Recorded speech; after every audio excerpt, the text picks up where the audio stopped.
The most powerful attack submarine of the Northern Fleet went to the bottom of the Barents Sea in a matter of minutes. It was not sunk by an enemy torpedo, torn open by a mine, or rammed by another ship. It was brought down by its own practice torpedo, loaded with a fuel that the other navies of the world had walked away from 45 years before that morning. First, a short blast in the bow. Then, 135 seconds later, a second, nearly 250 times stronger. It tore open the forward compartments, and seismographs picked it up thousands of kilometers away, as far as Alaska.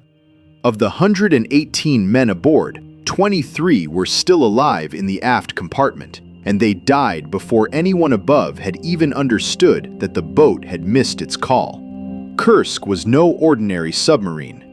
The Ante design, a vast cruise missile submarine 154 meters long, displacing around 24,000 tons submerged, with 2 nuclear reactors and a double hull. The largest attack submarine in the world. It was built to hunt aircraft carriers. 24 Granite cruise missiles and 8 torpedo tubes let it close on an entire carrier group alone and strike it in a single salvo. Its compartments, sealed off by heavy bulkheads, were meant to keep the boat afloat even with a breach. The double hull, a light outer skin over a strong inner one, was there to absorb impacts and near misses. On paper, sinking a submarine like this was almost impossible. Kursk entered service at the very end of 1994. In 5 years, it made only one truly distant deployment. In the summer of '99, it spent half a year in the Mediterranean, shadowing a foreign fleet. Not long before the year 2000, its crew was rated the best in the Northern Fleet, and the boat itself was cited for excellent service. It was commanded by Captain First Rank Gennady Lyachin. This was exactly the machine with which the country showed it could still build world-class weaponry, the pride of the fleet, not an ordinary boat in the ranks. On the 12th of August 2000, Kursk put to sea for major fleet exercises in the Barents Sea. It was an ordinary working morning. The plan called for a practice torpedo shot, firing not a live torpedo, but a practice one, with no warhead, simply to drill the launch itself. Sailors had run such shots dozens of times. Nothing about the day promised disaster. And yet that practice torpedo was far more dangerous than it seemed. The Type 65 torpedo ran on a special fuel, a highly concentrated hydrogen peroxide the Navy called high test, paired with kerosene. Peroxide gave cheap, powerful thrust, but it had a foul temper. Let it touch the wrong metal, ordinary copper or bronze, and plenty of the fittings inside a torpedo tube are made of exactly that, and it instantly begins to decompose, throwing off heat, steam, and pure oxygen, and swelling in volume thousands of times over. And this torpedo held nearly a ton of it. In effect, a chemical bomb slept inside, one that needed neither a detonator nor a spark to go off, only a leak and a chance contact with metal. That is exactly what happened that morning. There was a faulty weld in the casing of the practice torpedo, and through it the peroxide began to leak out, straight onto the fittings of the torpedo tube. The reaction ran away and fed on itself. The pressure spiked in a fraction of a second and ruptured the torpedo's kerosene tank. The first blast came, about the force of 200 kilograms of TNT. Seismographs caught it too, but only as a faint tremor. The real blow was still to come. For an enormous boat, it was not, in itself, fatal. The torpedo room was lost, but the rest of the ship was intact. What was fatal was that this blast started a fire in a cramped room where the real, live torpedoes lay close by. The fire heated them for 135 seconds. A little over 2 minutes, that is exactly how long the boat remained more or less an intact submarine and not a heap of torn metal. There was nothing, and no one, left to put out a fire sealed inside that torpedo room. And then the heat reached the live warheads, and they detonated all at once, several heavy torpedoes together. The second blast was so violent that it sheared away the entire bow of the ship. Seismologists across the region logged it as a minor earthquake. Kursk went down and settled on the bottom at a depth of about 108 meters. That second blast killed most of the crew instantly and sealed the boat's fate. But not all of them. Chance is a poor explanation for what was lying in that tube. Because a submarine had already died from this exact fuel. Just not this Navy's, and not in the year 2000. On the 16th of June, 1955, in the British port of Portland, a submarine named Sidon lay at its mooring. Aboard was a torpedo on that same peroxide. One morning, that peroxide decomposed in just the same way on the metal inside the torpedo, right there at the key, before the torpedo was ever fired.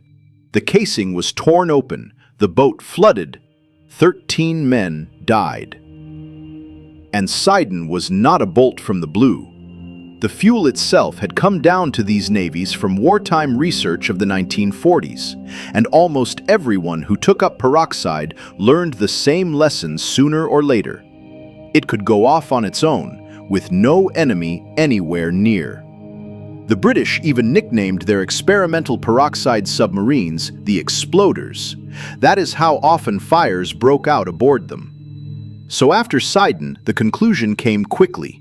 Within a few years, peroxide torpedoes were pulled from every British boat, and the other Western navies abandoned the fuel in turn, precisely because the danger was built into its very nature, not into anyone's single mistake.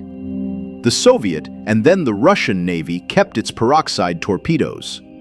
And 45 years after Sidon went down, one of them lay in Kursk's tube. The same fuel, the same chemistry, two navies, nearly half a century between them, and a different choice. One stepped back the moment it met this danger. The other went on carrying it as ordinary, standard weaponry. No one meant to kill anyone.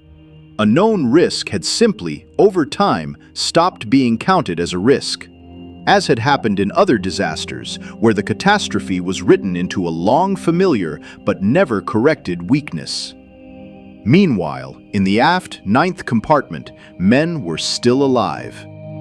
23 sailors whom the second blast had not reached had gathered at the far end of the boat, where the escape hatch was, the only way up. The lights had all but failed.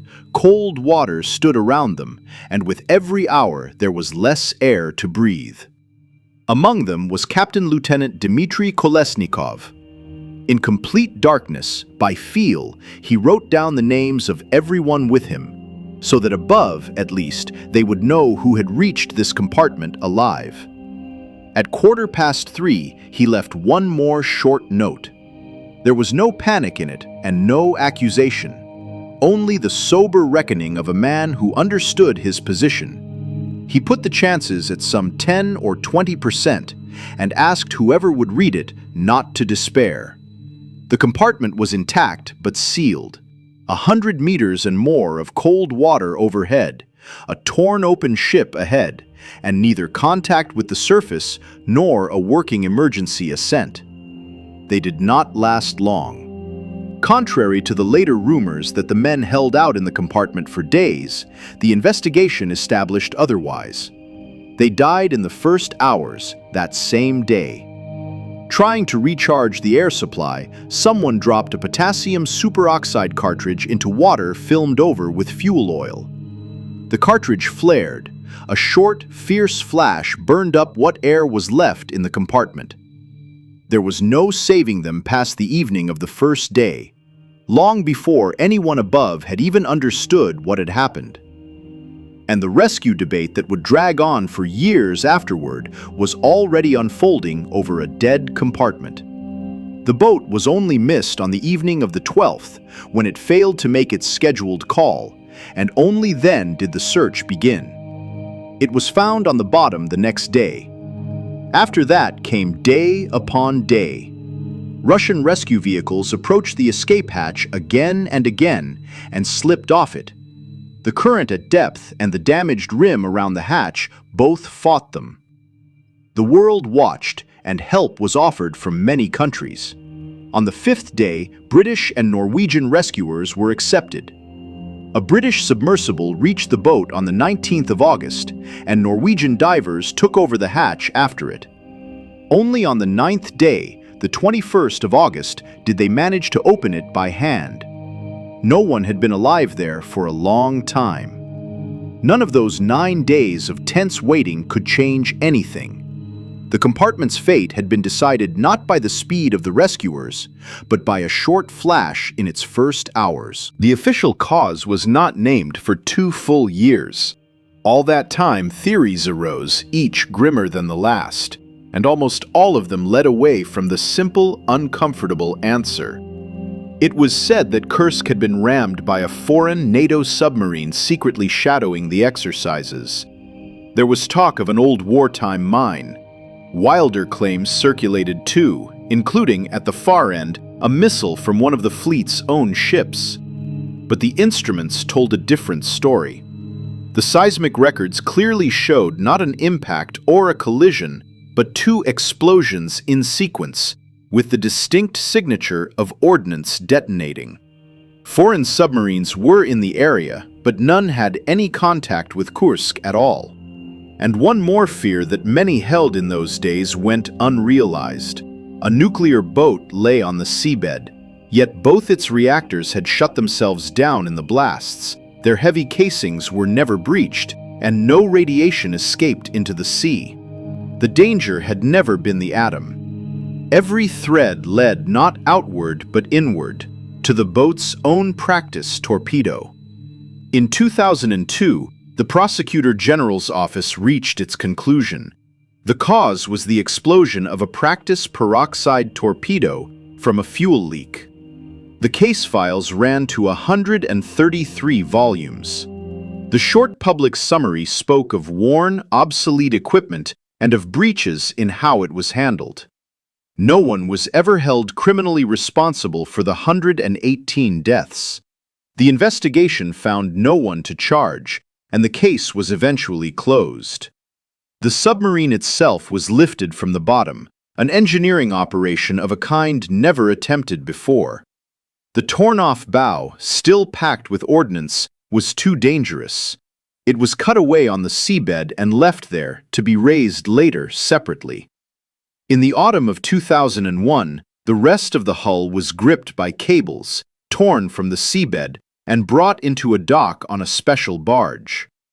The bodies of almost all the men were recovered and identified. 115 of the 118 were returned to their families and buried. Kursk would be argued over and written about for years, but for those families everything had already been decided in the first hours of the 12th of August. And after this disaster, the peroxide torpedoes finally came off the fleet's boats, the same step the British had taken long before, after Sidon. What decided it was the chemistry inside a torpedo tube, on the most ordinary of training days. The largest attack submarine in the world, designed to be unsinkable, was brought to the bottom by its own practice torpedo, on a fuel known to be deadly since long before the boat was even built. 23 men survived what tore the ship apart, and still remained down there at a depth of 100 meters and more, in a compartment with no way out. Kolesnikov's note was read. The danger inside that torpedo tube had been known for decades before that morning. Removing it took a second dead submarine, this Navy's own.